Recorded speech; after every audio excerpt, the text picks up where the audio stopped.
Sú veda a viera vo vzájomnom spore? Idú proti sebe? Zdá sa, že toto je otázka, ktorá trápi toto spoločenstvo. A ak nevieme, tak prechádzame cez takú sériu, tu bola aj taká grafika možno, že 10 otázok. Prečo som prebehla taká anketa v tomto spoločenstve medzi nami a v tej ankete sme sa pýtali ako staršovstvo, že čo sú otázky, ktoré nás trápia, ktoré nás zaujímajú, ku ktorým by bolo dobre sa vyjadriť. A teda nejakých 10 otázok vypadlo. Jedna z nich je práve táto, že či náboženstvo alebo či viera a veda sú vo vzájomnom spore. No a keďže vo mne sa to nejak tak kombinuje, vyštudovaný informatik, ale praxi kazateľ, tak toto je moja srdcovka. S radosťou som po tejto téme skočil. A hneď na úvod tá odpoveď je, že aj sú, aj nie sú. Aj sú, aj nie sú. A budem sa snažiť ukázať dnes, aj ako nás Biblia v tejto úvahe vedie, že v čom sú a v čom nie sú. Ale na úvod by som tak si zaspomínal, v našej rodine Mahrikovskej existuje taký, nazvime to, že liturgický moment, lebo každá rodina má nejaké svoje liturgické momenty. A tým liturgickým momentom je modlitba pred jazdou v aute.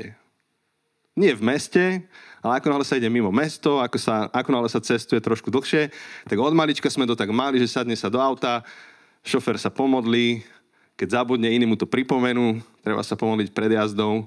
Ináč je zaujímavé, že nemodlíme sa vo vlaku, hoci ako zo pár rušňov zhorelo, takže by sme to mohli zaviesť. Náš ocino, tatino Tibor, má také silné svedectvo ešte, keď bol asi v mojom veku približne medzi 25-30 rokov, tak zažil taký až nadprirodzený, také nadprirodzenú záchranu na ceste, kedy dostal nejaký veľmi nepríjemný šmík, nezvládnutelný, išiel čelne na strom, nevedel nejak sa tomu vyhnúť a potom niečo s tým autom pohlo. A to stojí za to, keď on rozpráva, že ak potom išiel ešte z auta skúmať, že či narazil do nejakého kameňa, alebo či tam bol nejaká nerovnosť na ceste, čo by akože vychýlila z toho smeru, nič nenašiel. A tak sme od malička počúvali, ako Pán Boh nadprirodzene zachránil pred tou čelnou zrážkou s tým stromom. A tak si nedovolíme sa nemodliť teda na úvod pred jazdou. A predčasom som išiel na Vsetín, čo je asi hodina 20 minút cesty od Žiliny, takže to je tá jazda, pred ktorou sa treba modliť. A išiel som, úplná rutina, na Vsetín viem po slepiačky zájsť po tých rokoch, čo tam jazdievam. A zrovna bola nejaká kolóna, v ktorej som išiel cez dediny, kamióny, pozrel som sa, že dlhá rada kamiónov, že to bude nuda, tak som sa tam zaradil za ten kamión a bol iba taký jeden krátky moment, kedy som kávu, ktorú som pil, lebo bolo skoro ráno, som takto iba odkladal, iba som sa že na pol sekundy pozrel, že kam to idem položiť. A potom, čo už si pamätáme, iba to, že auto zavrešťalo, proste nejaký alarm sa v ňom spustil a strašne so mnou šklblo a pás mi tak akože zarezal. A nebola to búračka, ale zareagoval môj asistent jazdy, ktorého mám v aute. Taký radar, ktorý skenuje.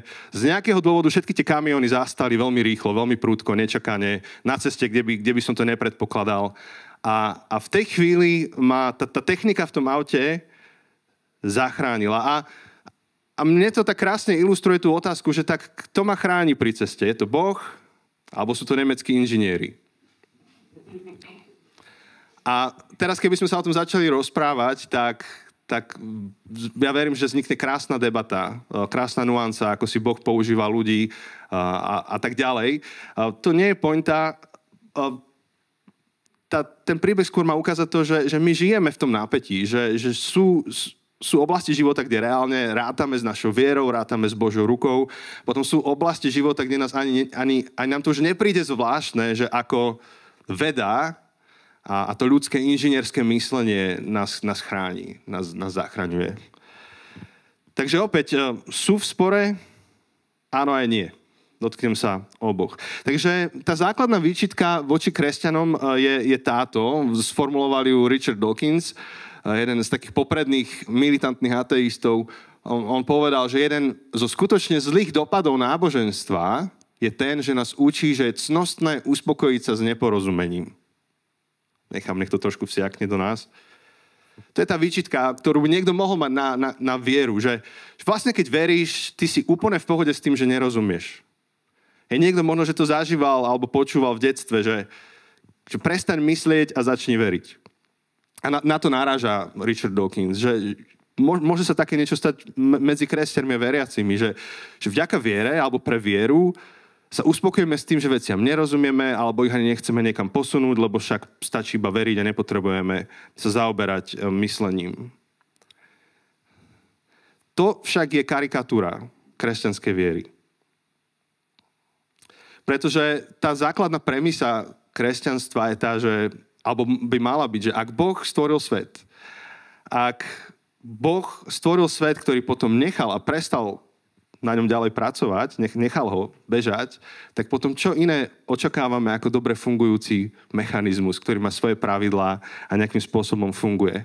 A takto premýšľal napríklad Johannes Kepler, môžeme si dať ďalšiu fotku.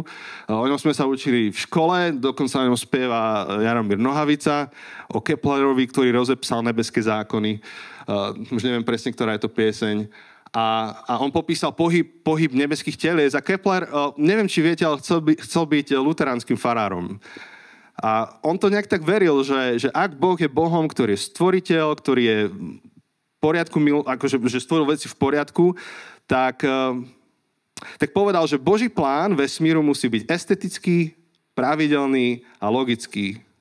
A Kepler veril, že Boh chcel, aby vesmír mal tieto vlastnosti. Takže v podstate, keď potom pozeráme na to obdobie takého rozmachu vedy, tak vidíme, že práve kresťanská časť sveta dala rozmach modernej vede. Pretože kresťania veria a viera verí, že vesmír má svoj poriadok, má svoj systém, je pochopiteľný, objaviteľný a vysvetliteľný. Tu je dobre si aj zároveň zadefinovať, že čo veda vlastne je. Takže to je taká poučka z Wikipédie. Veda je jedna z foriem osvojovania si sveta človekom, ktoré produktom sú teoreticky systematizované objektívne poznatky alebo súbor poznatkov nachádzajúcich sa v zdôvodnenom kontexte. Súčasná veda vychádza z pozorovania alebo experimentu, pričom tieto musia byť opakovateľné a voľne prístupné. Inými slovami, veda je nástroj, ktorými my ako ľudia sa snažíme nahmatať svet, pochopiť ho a opakovateľne v ňom nejak fungovať. Že keď hodíš ten kameň, tak vždy ti padne na zem. Nikdy nevyletí sám od seba do hora. A západ bude vždy na západe a východ na východe a slnko vyjde vždy z východu a západ je na západe a na základe toho nejak fungujeme. A podobne ako Kepler, tak čítame aj v jednom žalme, je to žalm 19. a čítame v ňom tieto slova. Nebesia rozprávajú o Božej sláve. Obloha hlása dielo jeho rúk. Deň dňu odovzdáva správu. Noc noci zvestuje poznanie bez rečí, bez slov. Nepočuť ich hlas. Ich posolstvo znie po celej zemi a ich oznámy doletia až po končiny sveta. On hovorí, že pozriem na nebesiach, pozriem na hviezdy, pozriem na to stvorené okolo seba a to všetko na mňa kričí o Božej sláve. Vidím v tom Božiu slávu. A keď uvažujeme o tom, že či veda a viera sú v spore, tak jedna z tých odpovedí je, že nie sú. Práve veda a vedecké bádanie a to pozorovanie sveta, či už vo vesmíre alebo s mikroskopom, keď pozeráme tie najmenšie veci, nám môžu dať dostatočne veľa dôvodov práve oslavovať Boha a žasnúť nad tým, aký je. Tešiť sa z Neho. Čiže vo chvíli, keď ma to auto seklo s tým pásom, mám možnosť povedať, že Boh nie je, lebo ma zachránili nemeckí inžinieri, alebo môžem povedať, že vďaka Bohu za to, že sú tu nejaké pravidlá, že funguje radar, že dá sa to vymyslieť, že ten radar nejak skenuje auto a to auto vždy naskenuje rovnakým spôsobom a nepremiestňuje sa auto v časopriestore len tak samo od seba, že vďaka Bože, že tu je nejaký poriadok, že vieme sa tu zariadiť na tomto svete a vieme fungovať. A tak ďalej. Že je to spôsob myslenia a spôsob nazerania. Pred niekoľkými rokmi v Banskej Bystrici prednášal taký známy emeritný profesor z Oxfordu John Lennox. Boli sme tam aj s Jankom Kramarom a ešte s niekoľkými ďalšími. Ja neviem, že niekoľkí ste boli. A on tam mal takú dlhú prednášku o tom, že či veda pochovala Boha. A inak on je skvelý týpek, lebo on je veriaci človek a zároveň, keď myslím, že v Moskve alebo niekde v Rusku, keď dával prednášku z matematiky na univerzite, tak dostal standing ovation za tú prednášku. Akože fakt je dobrý. A ja si pamätám akože jednu ilustráciu, ktorá so mnou zostala odvtedy. On sa tam pýtal v tej aule v Banskej Bystrici, sa pýtal, že predstavte si, že vojdete do miestnosti, kde na sporáku vrie voda a spýtate sa, že prečo tá voda vrie. Tak niekto vedľa vás vám povie, no tá voda tam vrie preto, lebo tu je oheň a molekuly toho ohňa tým trením, ako idú, tak zahrievajú molekuly tejto nádoby, tie sa chvejú, tým chvením zahrievajú, alebo tým trením zahrievajú molekuly tej vody, tie sa tiež chvejú a ak sa to všetko chveje a vibruje a trie, tak proste to zahrieva tú vodu a tá preto vrie. No, z mojej strany je to maximum, čo viem zopakovať z tej fyziky a chémie, ale je to skrátka veľmi akože taká precízna vedecká odpoveď. A potom John hovorí, že môže niekto iný stáť vedľa teba a vo chvíli, keď sa spýtaš, že prečo vrie voda v čajníku, tak ti povie, že no preto, lebo Janči si tam robí kávu.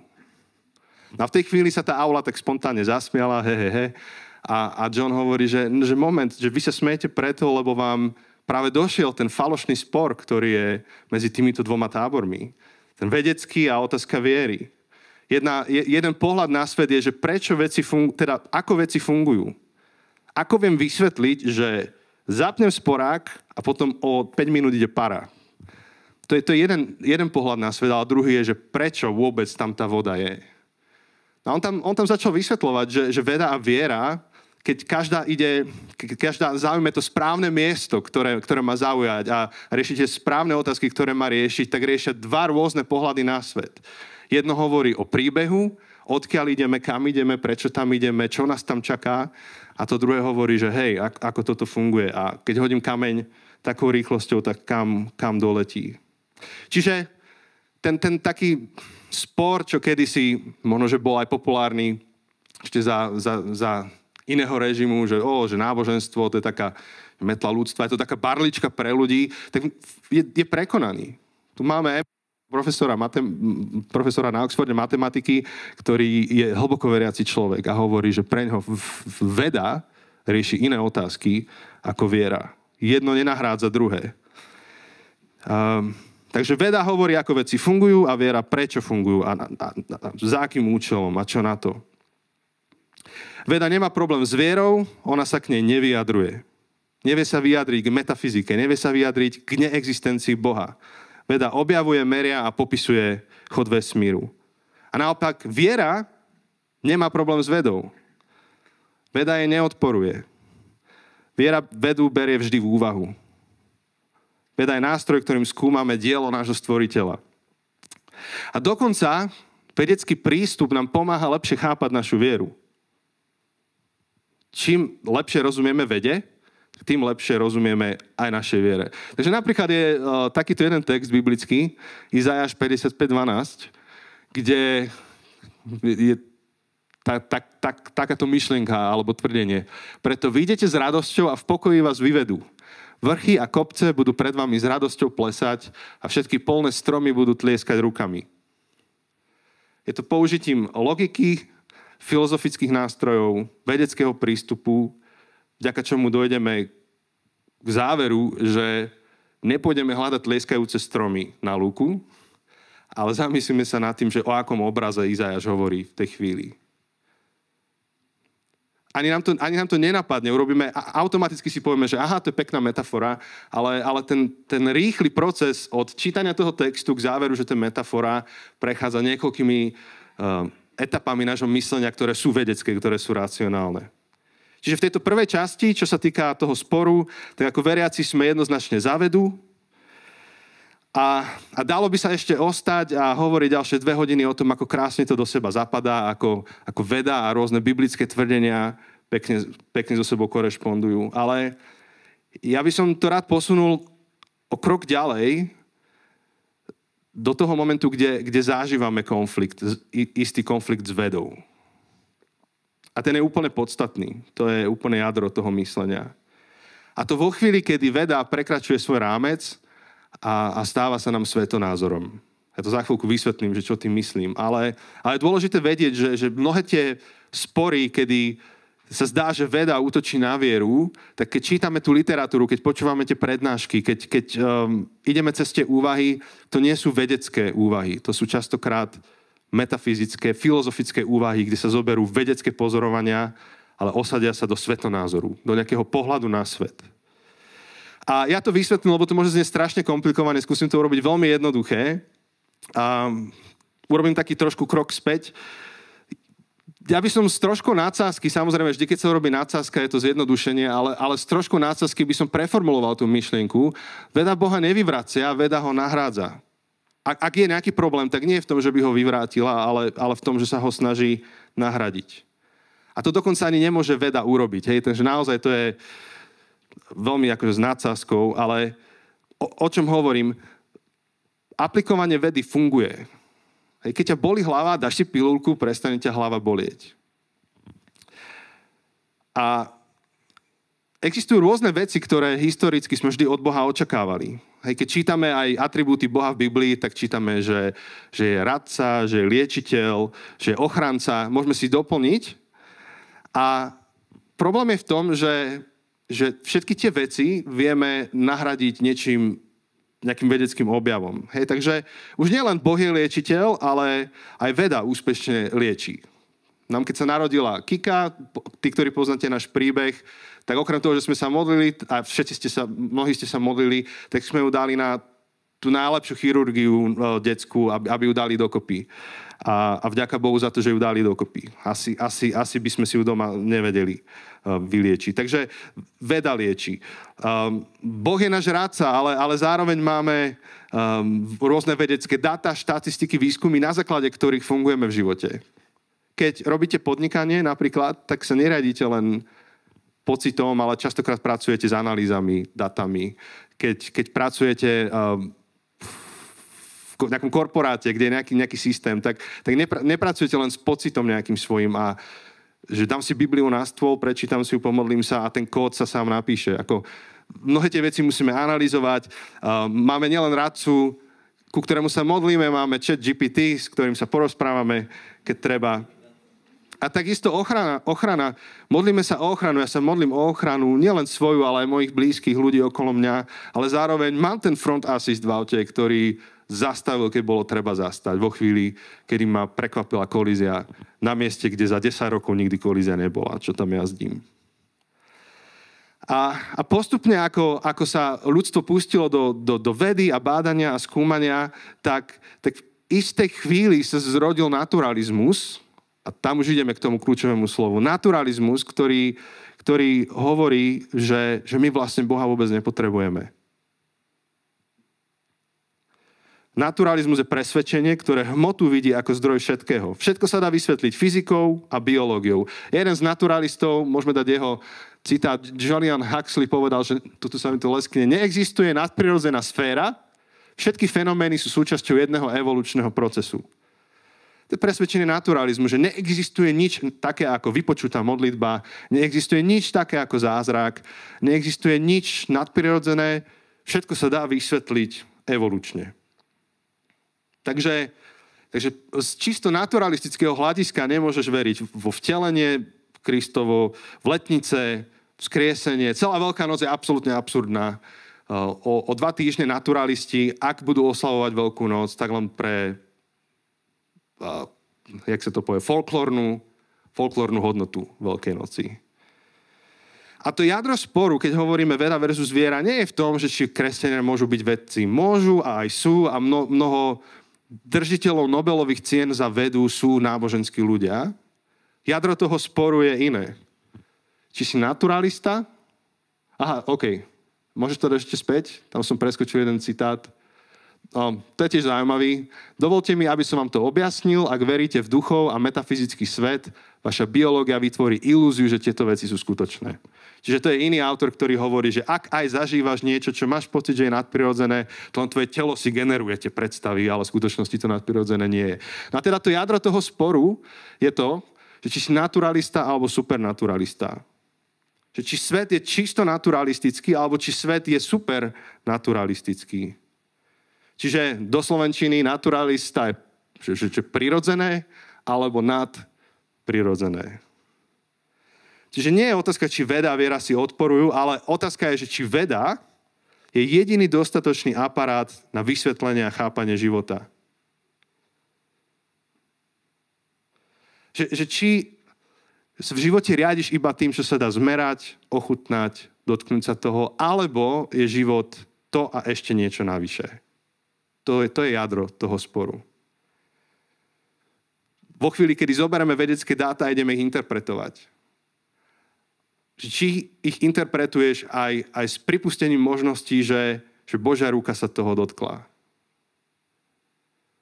Keď sa čisto naturalista pozrie na ktorýkoľvek biblický príbeh, ktorý je trošku zázračný, tak povie, toto sa normálne stať nemôže. To je nevedecké. Supernaturalista povie, áno, presne tak. Verím vo vedu, je to nevedecké, ale môže to byť nadprirodzené. Ak sa Boh dotkol chodu sveta v tej chvíli, mohla sa udiať nadprirodzená vec. A udiala sa. A tak naturalizmus, ten kresťanský príbeh bagatelizuje. Keď čítate knihy, ktoré sú ovplyvnené naturalizmom, tak častokrát čítate o kresťanstve takým ponižujúcim štýlom, alebo o viere, že no, tak ľudia prišli na tento svet a potrebovali si vysvetliť, že prečo prší a prečo sú blesky, tak si vymysleli to božstvo, ale postupne zistili, že vlastne to nejak funguje, že sa zráža voda, tak už toho Boha nepotrebovali a postupne ho vytesnili na Olymp, potom ho z Olympu vytesnili do vesmíru a keď sme vyleteli raketami do vesmíru, tak ho vytesnili do inej dimenzie a ten naturalizmus veľmi bagatelizuje vieru. A takto jadro sporu nie je, že veda versus viera, ale viera versus zmus. A neviem teraz to do slovenčiny, ale scientizmus, ako veda obrátená na presvedčenie o živote. Že život je iba to, čo sa dá zmerať, odmerať a dosadiť do vzorca. Tento spor sa dá rozobrať na šrobiky, ale dnes tu stojím ako pastier zboru, nie ako prednášajúci, takže nechcem, aby to skončilo ako prednáška, hoci tú tému milujem. Ale tá pastoračná otázka, ktorá nás tu dnes je, že či tu sme ako naturalisti, alebo ako ľudia, ktorí sú supernaturalisti. Ľudia, ktorí veria vo vedu, ale vedia, že svet funguje nielen čisto na základe vedy, že tam vstupuje niečo viac. V 2. kráľovskej čítame príbeh, kedy, to je v Starom zákone, čítame príbeh, kedy Sýrčania, sýrská armáda vstupuje na územie Božieho ľudu a idú navštíviť Elizeusa, proroka a Elizeus a sluha to pozorujú, že prichádza tu nejaká armáda a ten sluha sa veľmi bojí tej konfrontácie. Je to veľmi nepríjemná situácia, bojí sa konfrontácie, že čo sa bude diať a sluha je nepokojný, ale ten jeho pán Elizeus je veľmi pokojný. Ten prorok je veľmi pokojný a v takej tej výmene názorov, že prečo si pokojný ty a prečo ty si nepokojný, tak čítame toto. Je tam taká modlitba, ktorú sa Elizeus modlí. Takže včas ráno vstal sluha Božieho muža, keď vyšiel von, videl, že vojsko s koňmi a vozmi obkolúčuje mesto. A jeho sluha mu povedal, beda môj pán môj, čo si počneme? Ten však odpovedal, neboj sa, máme viac spojencov než oni. A potom sa Elizeus modlil, a to je dôležitá modlitba, Hospodin, otvor mu prosím oči, aby videl. Tu otvoril Hospodin sluhovi oči a ten uvidel zrazu vrch plný koní a ohnivých vozov okolo Elizea. Presne ten moment, kedy po tej modlitbe sluha prestane vidieť len to, čo sa dá nahmatať, len to, čo sa dá odmerať, ale vidí niečo viac. A vidí svet, ktorý je veda, plus ešte to Božie, ktoré do toho vstupuje. Pavol sa modlí veľmi podobnú modlitbu, keď zápasí vnútorne o cirkev v Efeze, tak mnohé roky neskôr sa modlí niečo podobné. Modlí sa, aby Boh osvietil oči vášho srdca. Aby ste vedeli, k akej nádeji vás povolal, aké je bohatstvo slávy jeho dedičstva medzi svätými, aká nesmierna veľkosť jeho moci pre nás.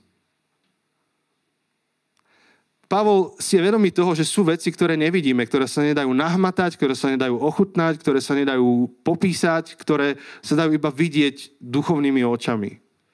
vidieť niečím, čo je v nás, čo Boh môže otvoriť a my zrazu vidíme realitu jemne širšiu, jemne väčšiu. A on sa modlí, aby Boh otvoril oči srdca, aby ste vedeli, k akej nádeji vás povolal. Že čo je našou skutočnou nádejou, že kde ten Boží príbeh vstupuje do nášho života. Aké je bohatstvo slávy jeho dedičstva. To znamená, že k čomu smerujeme, k tomu Božiemu kráľovstvu, ktoré je pred nami. A aká je nesmierna veľkosť jeho moci pre nás. Akým spôsobom Boh vie vstupovať do nášho života. A tak dnes stojíme pred otázkou, že či tu sedíme ako naturalisti alebo supernaturalisti a potrebujeme sa modliť o to, aby Boh otváral oči nášho srdca. Aby sme videli niečo, čo štandardne sa nedá odmerať a vidieť.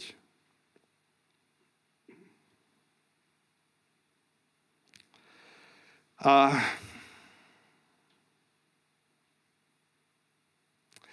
pravdepodobne, keby sme sa teraz začali zdieľať, tak asi väčšina z nás povie, že však som supernaturalista, preto tu sedím, som veriaci človek.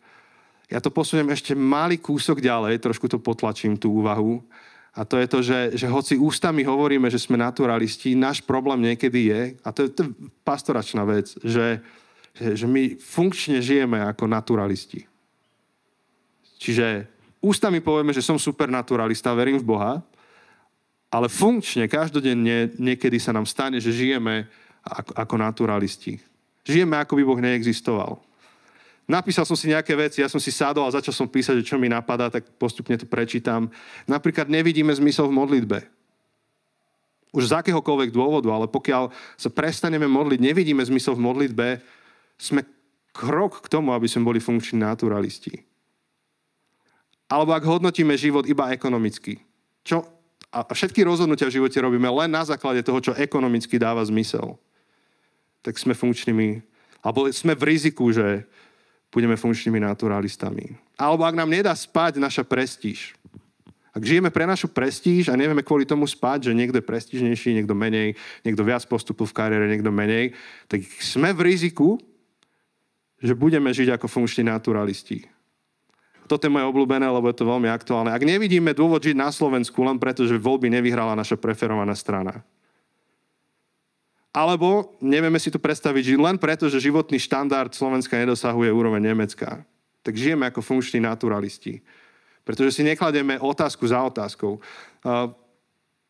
Niekedy my ako rodičia sme schopní viesť naše deti k nadprirodzenú, ale v praktickej otázke toho, kde majú žiť, tak ako keby to nadprirodzeno dáme bokom a povieme deťom, že choďte zo Slovenska preč, tu sa nedá existovať. Ako keby to bolo jediné, čím meriame život.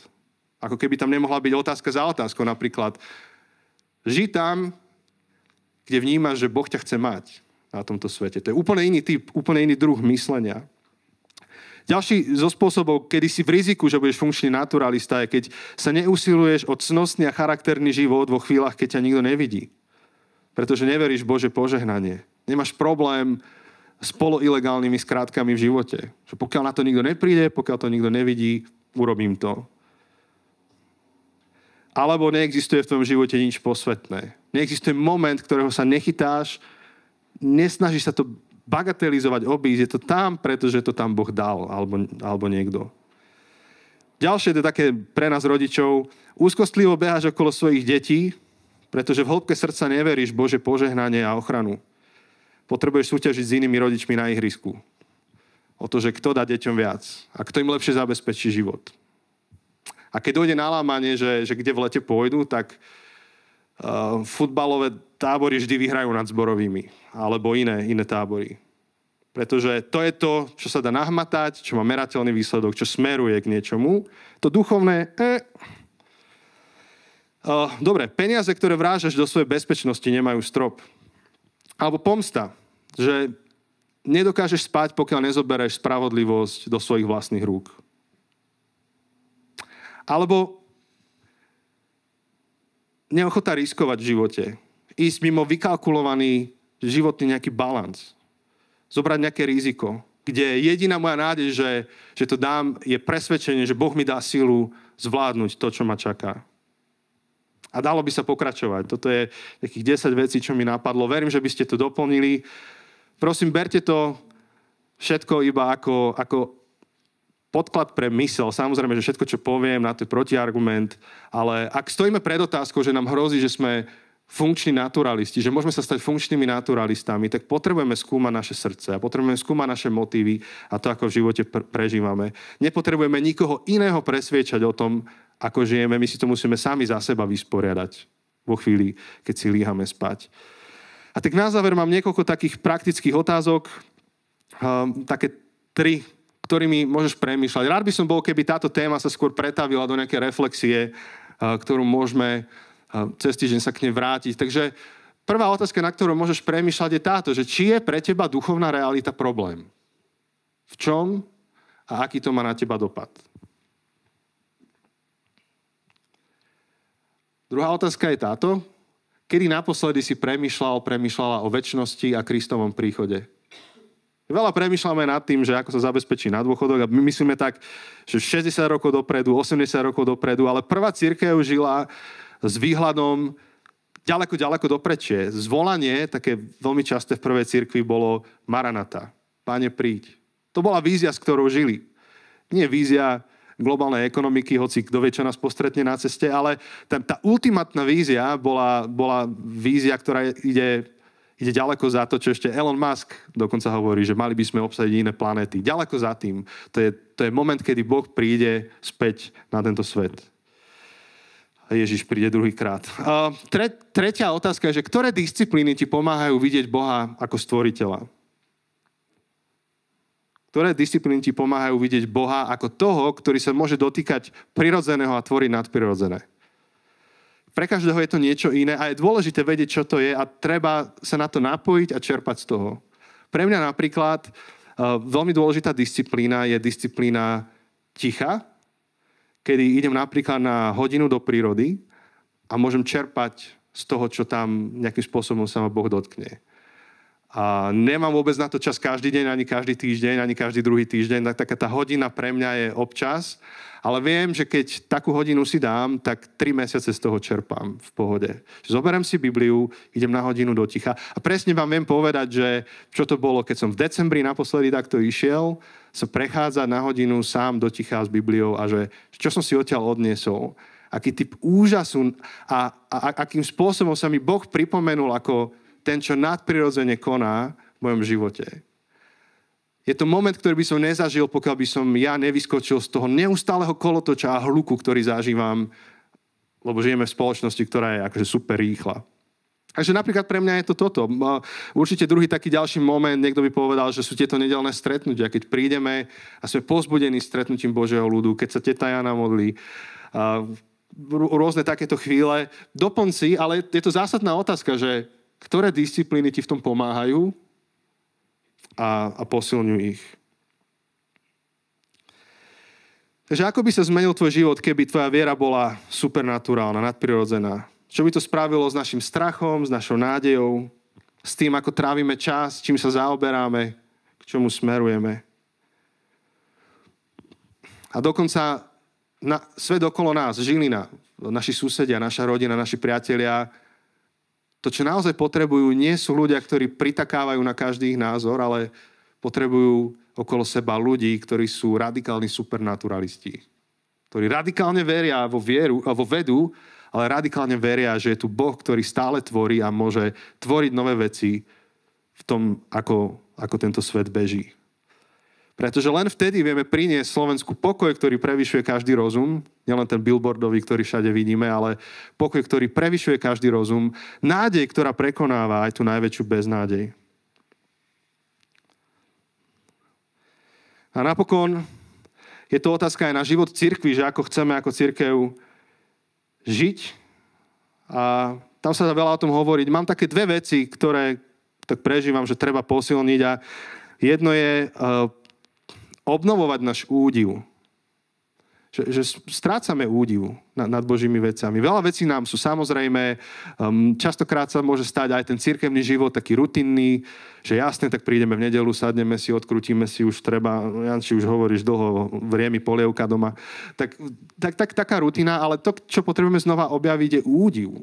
Diviť sa. dobrom slova zmysle.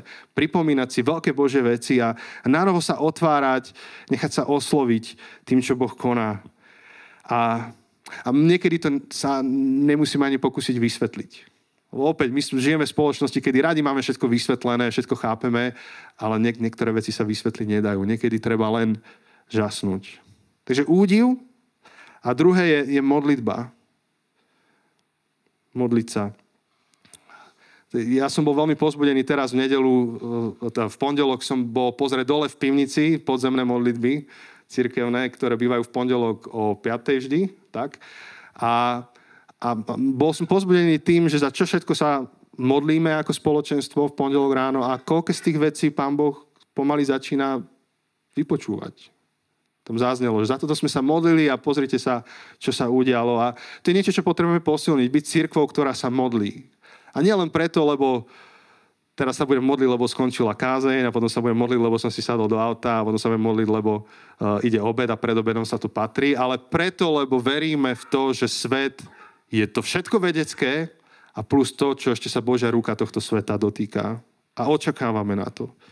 Je to deklarácia závislosti a očakávania toho, že niečo nadprirodzené sa nás dotkne. A tak spolu s Pavlom sa môžeme modliť to, aby Boh osvietil oči nášho srdca. Aby my sme vedeli, k aké nádeji nás povolal. Aké je bohatstvo slávy jeho dedičstva medzi svätými a aká nesmierna veľkosť jeho moci je pre nás. Môžeme teraz reagovať v modlitbách na slovo, ktoré bolo vypovedané a ja potom tú chvíľu zakončím.